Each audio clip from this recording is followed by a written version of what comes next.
Continuando entonces con el enlace, la formación de moléculas a partir de átomos, vamos a hablar ahora de la teoría de orbitales moleculares.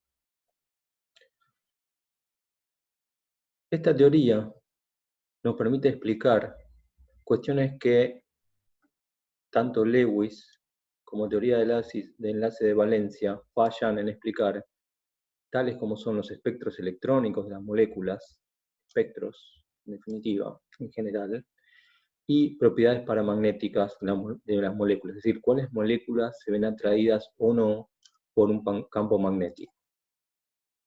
Entonces, la teoría de orbitales moleculares entra como una teoría mucho más sofisticada que las anteriores y permite explicar estas y una cantidad de otras cuestiones también que son importantes y que verán más adelante en la carrera. Entonces, lo que tenemos son que los orbitales moleculares se van a formar por el solapamiento de orbitales atómicos. Como ustedes saben, los átomos tienen sus orbitales. En este caso tenemos el ejemplo de átomo 1s de hidrógeno, un orbital del átomo de hidrógeno, el 1s. Acá tenemos otro de los orbitales. Estos orbitales pueden interaccionar de dos maneras que están mostradas aquí. La primera forma es por lo que se denomina interferencia constructiva, es decir, hay un solapamiento de esos orbitales en el cual interaccionan las funciones de onda del mismo signo, y eso produce un orbital molecular que se denomina enlazante, en el cual la densidad electrónica internuclear es mayor a la densidad electrónica que existía en un principio, que era, por supuesto, ninguna. La otra forma en la cual pueden interaccionar los dos orbitales atómicos es por medio de la interferencia destructiva. En este caso se solapan signos opuestos de las funciones de onda, entre comillas se restan, y esto lo que produce es un orbital molecular, pero que ahora tiene un plano nodal, es decir, la densidad electrónica en el eje internuclear entre los dos núcleos de los átomos de hidrógeno es igual a 0. Esto se denomina plano nodal. Entonces, en líneas generales, podemos tener las dos posibilidades.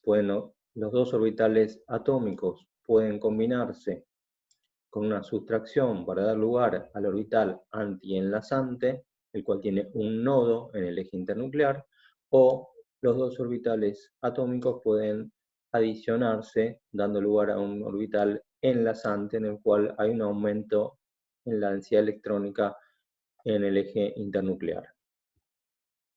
Entonces, si tenemos la molécula de hidrógeno, esto se puede representar mediante un diagrama de orbitales, que es lo que estamos observando ahora. En el diagrama de orbitales se colocan los orbitales de acuerdo a sus energías.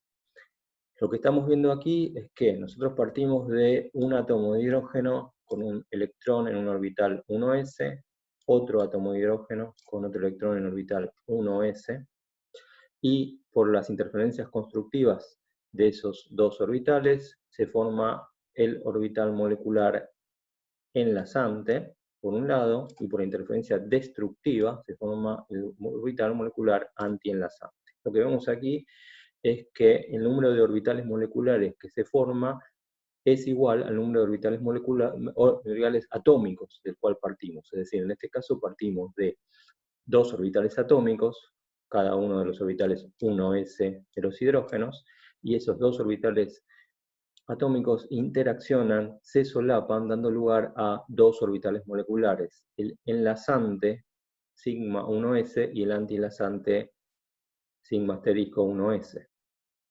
¿Por qué lo llamamos de tipo sigma? Porque la geometría está dada de tal forma que el aumento de densidad electrónica se da a lo largo del eje internuclear, es decir, el solapamiento de los orbitales se da a lo largo del eje internuclear que une los dos átomos de hidrógeno. Bien, entonces resumiendo, tenemos dos orbitales atómicos, forman dos orbitales moleculares, uno de menor energía, que es el enlazante, y uno de mayor energía, que es el antienlazante. En cada uno de estos orbitales vamos a poder ubicar un máximo de 2 electrones.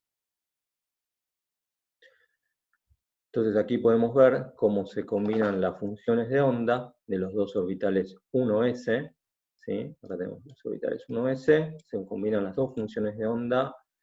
Esta es la interferencia de tipo constructivo, es decir, la suma, para dar lugar a esta función de onda. La función de onda da una densidad de probabilidad de enlace que se muestra aquí.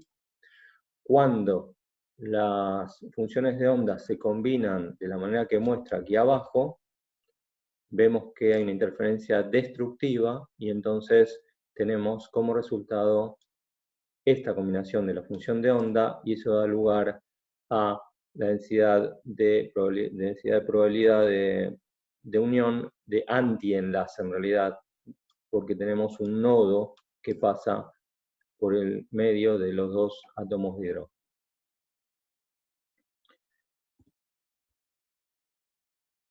Entonces nuevamente tenemos aquí la molécula de hidrógeno, para recordar, resumir, el orbital de molecular sigma enlazante de menor energía, el orbital molecular sigma antienlazante de mayor energía, que no está ocupado porque tenemos solo 2 electrones para ubicar. Ahora, ¿qué pasa si tenemos más electrones en la molécula para ubicar? Por ejemplo, si agregamos un electrón a la molécula de hidrógeno. Si agregamos un electrón, como no puede ubicarse en el orbital de enlace, se va a ubicar en el orbital de antienlace. Podemos hacer una cuenta que nos dice el orden de enlace, que es la cantidad de electrones en orbitales enlazantes menos la cantidad de electrones en orbitales antienlazantes. ¿Cuál es el orden de enlace de esta molécula de hidrógeno 2 negativo? Es 0,5, ¿sí? 1 versus dividido 2.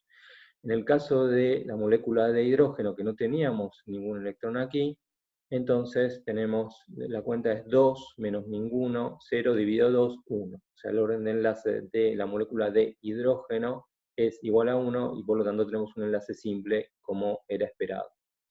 Ahora, ¿qué pasa en el caso de agregar otro electrón más? Por ejemplo, la molécula de hidrógeno cargada doblemente negativa o igualmente sería el caso de la molécula de helio 2. Bueno, en ese caso se agrega un cuarto electrón en el orbital de antienlace, y entonces el aumento de estabilidad en el enlace dado por el orbital enlazante se compensa completamente con el aumento de energía que ocurre en el orbital antienlazante, o la inestabilidad del orbital antienlazante. Entonces, como tenemos el mismo número de electrones en cada uno de ellos, en realidad se compensa el enlace con el antienlace y la molécula de helio 2 no existe como tal. Es decir, el helio se presenta en forma atómica, no como moléculas de helio 2. ¿Cuál es el orden de enlace aquí? Bueno, es 2 menos 2 igual a 0.